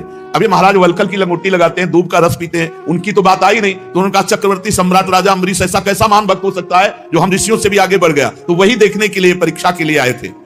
जे ही देखा कि वो चरणामृत पान के सोई आ गए। वो तो अंतर ध्यान शक्ति संपन्न महात्मा है। आगे बढ़कर के राजा अम्बरीश जी ने हाथ जोड़ा, अभिनंदन किया। बस नाराज हो गए महाराज दुर्वासा जी और कहने लगे पारायण कर लिया। तो हाँ महाराज, क्रोध से थर-थर कांपने लगे, भौं चढ़ गई, मुंह विकट हो गया और हाथ जोड़े अम्बरीश जी खड़े, कोई भय नहीं क्योंकि भगवान के आश्रित है। हाथ जोड़कर खड़े अम्बरीश जी से डांट कर कहा, देखो तो सही है कितना क्रूर है ये धन के मद में मतवाला राजा, देखो कितना बड़ा अपराध कर दिया। मुझ ऋषि को निमंत्रण दिया और बिना पवाए पारण कर लिया। भगवान की भक्ति तो छू नहीं गई, कहा जा रहा था ये महान भगत है। दुर्वासा जी तो दुर्वासा, आज इसने धर्म का उल्लंघन करके बड़ा अन्याय किया। देखो तो मैं इसका अतिथि होकर आया और इसने अतिथि सत्कार करने के लिए मुझे निमंत्रण भी दिया और मुझे बिना खिलाए इसने खा लिया। अच्छा, तो आज तक इसे अभी कभी किसी ऋषि से पाला नहीं पड़ा होगा। आज मैं इसे दिखाता हूं कि ब्रह्म ऋषि का अपमान करने का फल क्या होता है। और कहते कहते वो क्रोध में भर गए और अपनी एक जटा उखाड़ी और भूमि पर पटक दी। भयंकर कृत्या उत्पन्न हुई, मानो पूरे देश का नाश कर देगी। वो प्रलय काल की आग के समान दहक रही थी। अपने सामने अम्बरीश जी ने देखा कि भयंकर कृत्या वो राजा पर टूट पड़ी, अम्बरीश जी पर। उसके चलने के पैरों की धमक से पृथ्वी कांप रही थी। अम्बरीश जी मुस्कुराहट के सिवा और कुछ नहीं, केवल मुस्कुरा रहे हैं, सर झुकाए हुए। अब जो ही प्यारो करे सोई मोहि भावे। हमारी तरफ से कोई त्रुटि नहीं, अगर प्रभु ऐसा दंड विधान किए होंगे तो निश्चित हो जाएगा। एक पग भी नहीं डरे ना हटे और कृत्या भयंकर आगे बढ़ती आ रही थी। जीव के त्यों खड़े थे और किसी को पता नहीं था कि परम पुरुष परमात्मा का दिव्य सुदर्शन चक्र अम्बरीश जी की रक्षा में है। जीव ही क्रोध से भवक्ति हुई, वो कृत्या आगे बढ़ी। सुदर्शन चक्र जी ने जलाकर राख कर दिया कृत्या को भस्म कर दिया। अब जब दुर्वासा जी ने देखा कि मेरे तपस्या से प्रकट हुई कृत्या तो भस्म हो गई और सुदर्शन चक्र जी ने दुर्वासा जी की तरफ मुख किया। अब भागे दुर्वासा जी प्राण बचाने के लिए, क्योंकि अब सुदर्शन चक्र कोई साधारण अस्त्र तो है नहीं कि दुर्वासा जी रोक देंगे, तो भगवान श्री हरि का दिव्यास्त्र है। ऊंची ऊंची लपटे दावानल के समान और दुर्वासा जी आगे धीरे धीरे सुदर्शन चक्र जी, क्योंकि ताप भर देना मारना नहीं है। भागे भगवान के सुदर्शन चक्र के ताप से बचने के लिए। जब दुर्वासा जी ने देखा कि चक्र तो मेरा पीछा नहीं छोड़ रहा, तो मन के वेग से दौड़ने लगे। सुमेर पर्वत की गुफा में प्रवेश किया, वहां भी सुदर्शन चक्र। दुर्वासा जी जहां जा सकते हैं वहां सुदर्शन चक्र क्यों नहीं जा सकता? तो जहां जहां दुर्वासा जी वहां सुदर्शन चक्र। दिशा, आकाश, पृथ्वी, अतल वितल के लोक, समुद्र, लोकपाल सब जगह गए। जहां जहां गए सुदर्शन चक्र पीछा नहीं छोड़ा। जब उन्हें कहीं भी कोई रक्षक नहीं मिला तब तो डर गए, थक गए थे भाग भाग के। अब अपना त्राण पाने के लिए वो ब्रह्मा जी के पास ब्रह्मलोक में गए और कहा, प्रभु मेरी रक्षा करो भगवान के सुदर्शन चक्र से। ब्रह्मा जी ने कहा, मेरी सामर्थ्य नहीं। जब मेरी 2 परार्ध की आयु समाप्त होगी तो काल स्वरूप भगवान इस पूरी सृष्टि लीला को समेट लेंगे और इस जगत को जलाना चाहेंगे। उस समय भ्रूभंग मात्र में हमारा ब्रह्मलोक भी भस्म हो जाएगा। हमारी सामर्थ्य नहीं, ये सुदर्शन चक्र रुक जाए, मेरी सामर्थ्य नहीं। हम तो शरणागत हैं भगवान के। मैं, भगवान शंकर, दक्ष, भृगु आदि प्रजापति, भूतेश्वर, देवेश्वर, ये सब जिनकी बनाए नियमों में बंधे हैं, जिनकी आज्ञा का पालन करके हम संसार का हित करते हैं, ऐसे भक्त द्रोही को ब्रह्मलोक में कोई स्थान नहीं। तुरंत छोड़ दो, नहीं सुदर्शन चक्र ब्रह्मलोक को भस्म कर देगा। भक्त द्रोही के लिए ब्रह्मलोक में कोई स्थान नहीं, तुरंत छोड़ दो। जब ब्रह्मा जी ने ऐसा 2 टूक का उत्तर दे दिया, दुर्वासा जी भागे कि जिन्होंने मुझे प्रकट किया है वो भगवान शंकर हमारी रक्षा कर सकते हैं। कैलाश निवासी भगवान शंकर की शरण में गए। देवादिदेव महादेव जी ने कहा, दुर्वासा, जिन अनंत परमेश्वर में ब्रह्मा जैसे जीव और उनके उपाधिभूत कोश इस ब्रह्मांड के समान ही अनेकों ब्रह्मांड समय पर पैदा होते हैं और समय आने पर फिर उनका पता भी नहीं चलता, जिनमें हमारे जैसे हजारों चक्कर काटते रहते हैं, उन प्रभु के संबंध में हम कुछ भी करने की सामर्थ्य नहीं रखते। मैं, सनत कुमार, नारद, भगवान ब्रह्मा, कपिल देव, अपांतरतम, देवल, धर्म, आसुरी, मरीच आदि ये दूसरे सिद्धेश्वर, हम सब भगवान की माया को नहीं जान सकते। उनकी माया के घेरे के अंतर में है। और ये सुदर्शन चक्र विश्वेश्वर भगवान का अस्त्र है। हम लोगों की सामर्थ्य नहीं किसे रोक सके। तुम इसी समय कैलाश से बाहर हो जाओ। जहां जाते हैं भक्त द्रोही को कहीं भी ठौर नहीं। भगवान महादेव जी ने तुरंत कहा तुम कैलाश छोड़ दो। अब वहां से निराश होकर दुर्वासा जी भागे। एक ही स्थान बचा भगवान वैकुंठनाथ का। वैकुंठ पहुंचे, वहां लक्ष्मीपति भगवान श्रीहरि विराजमान थे। दुर्वासा जी सुदर्शन जी के आग से जल रहे थे। वे कांपते हुए भगवान की शरण में गिर पड़े और उन्होंने कहा, हे अच्युत, हे अनंत, आपका एक व्रत है, कोई कैसा भी हो आपकी शरण में आ जाए, आप रक्षा करते हैं, इसलिए मैं आपकी शरण में हूं, आप अपने सुदर्शन चक्र से बचा लो। हे जीवन दाता, मैं अपराधी हूं, मेरी रक्षा कीजिए। आपका परम प्रभाव न जानने के कारण मैंने आपके भक्त का अपराध किया, प्रभु आप मुझे बचा लीजिए। हमने तो सुना है आपका नाम उच्चारण कर ले तो जीव नरक से मुक्त हो जाता है, फिर हम आपकी शरण में, आप सुदर्शन चक्र से मुझे बचा लीजिए। भगवान ने सीधा उत्तर दिया, अहम भक्त पराधीनो स्वतंत्र इव द्विज साधुभिर्ग्रस्त हृदयो भक्तैर्भक्त जन प्रिय ना हम आत्मा मासा से मद भक्त साधुभिर्विना श्रियम चात्यंतिकीं ब्रह्मन् एषाम गतिरहम परा। भगवान ने कहा, दुर्वासा जी, मैं स्वतंत्र नहीं हूं, मैं सर्वथा भक्त के अधीन हूं। ये सुदर्शन चक्र मेरे कहने से नहीं रुकेगा। मुझ में तनिक भी स्वतंत्रता नहीं है। मेरे सीधे साधे सरल भक्तों ने मेरे हृदय को अपने हाथ में कर रखा है। भक्तजन मुझसे प्यार करते और मैं उनसे। भक्त मेरा हृदय, मैं उनका हृदय हूं। एकमात्र उनका आश्रय मैं हूं। इसलिए अपने साधु स्वभाव भक्तों को छोड़कर मैं ना तो अपने आप को चाहता हूं और ना अपनी अर्धांगिनी विनाश रहित लक्ष्मी को भी उतना प्यार करता हूं जितना प्यार भक्तों को करता हूं। ये दारागार पुत्राप्तान प्राणान वित्तमिमं परम हित्वा माम शरणम याता कथम तास त्यक्तुमुत्सहे। दुर्वासा, जिन भक्तों ने स्त्री, पुत्र, घर, गुरुजन, प्राण, धन, इहलोक परलोक सब कुछ छोड़कर मेरी केवल शरण लिए, उसे मैं छोड़ने का संकल्प भी कैसे कर सकता हूं। मैं निर्बद्ध हृदयाः साधवः समदर्शनाः वशीकुर्वन्ति मां भक्त्या सती स्त्रिया सत्पतिं यथा।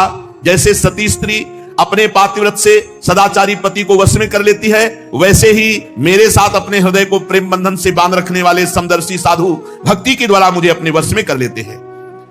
साधवो हृदयं मह्यं साधूनां हृदयं त्वहं मदन्यत्ते न जानन्ति नाहं तेभ्यो मनागपि। ये अनन्य प्रेमी जो साधु जन है, ये मेरे हृदय है और उन भक्तों का हृदय मैं हूं। मेरे सिवा वो सालोक के सारूप आदि मुक्तियां नहीं चाहते, फिर अन्य वस्तुओं की तो बात ही क्या। दुर्वासा जी, वो मेरे सिवा अन्य किसी को नहीं जानते तो मैं उनके सिवा अन्य किसी को नहीं जानता। सुनिए, आप मेरी शरण में आए हो, दुहाई दी कि आपकी शरण में आने पर रक्षा होती तो मैं उपायम कथयिष्यामि तव विप्र शृणुष्व तत्। मैं तुम्हें उपाय बताता हूं। जाओ अम्बरीश जी के पैर पकड़ लो, बच जाओगे। अगर अम्बरीश जी के चरण नहीं पकड़ोगे तो विश्व ब्रह्मांड में कहीं भाग के जाओ, ये सुदर्शन चक्र तुम्हें चैन नहीं लेने देगा, तुम्हारा अमंगल हो जाएगा। अगर अमंगल से बचना है तो अम्बरीश जी के चरण पकड़ो। देखो, भगवान सर्व सामर्थ्यशाली हैं, लेकिन भक्त द्रोह को कहीं भी न ब्रह्मा जी ने शरण दी, न महादेव जी ने और न स्वयं हरि ने। इसमें संदेह नहीं कि ब्रह्म ऋषियों की तपस्या और विद्या परम कल्याण का साधन है, परंतु यदि उद्दंड हो जाए, अन्यायी हो जाए तो उल्टा फल देने वाली होती। इस समय तुमने उद्दंडता की, एक महान भागवत को कृत्या प्रकट करके धमकाने और मारने की चेष्टा की। जाओ, नाभाग नंदन परम भाग्यशाली राजा अम्बरीश जी के चरणों में पड़ जाओ और वो क्षमा कर दे, तभी आपको शांति मिलेगी।